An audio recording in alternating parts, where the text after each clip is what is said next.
जिल्हा सहकारी बँकेच्या अडचणीमुळे नाईलाजानं अजितदादांसोबत असल्याचं शिंगणे म्हणालेत। अजित पवारांच्या राष्ट्रवादीचे आमदार राजेंद्र शिंगणेंचं हे वक्तव्य मात्र चर्चेचा विषय ठरतंय, कारण अजितदादांसोबत असलो तरी शरद पवारांनाच नेता मानतो असं देखील राजेंद्र शिंगणे म्हणाले।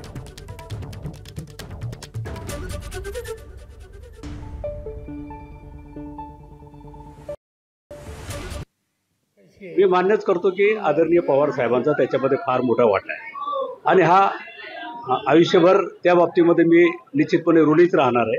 परंतु मध्यंतरी माझ्या जिल्हा सहकारी बँकेच्या अडचणीमुळे मी नाईलाजानं अजितदादांच्या बरोबर तिथे गेलो। आज जिल्हा सहकारी बँकेला 300 कोटी रुपये राज्य सरकारने त्या ठिकाणी दिलेले आहेत। परंतु निश्चितपणे आदरणीय पवार साहेब हे नेहमीच माझ्याकरता आदरणीय राहतात। मी जरी अजितदादांच्या गटात त्या ठिकाणी सामील जरी झालो असलो तरी मागील 2-2.5 वर्षापासून मी काही पवार साहेबांचे संबंध तोडले अशातला भाग नाही।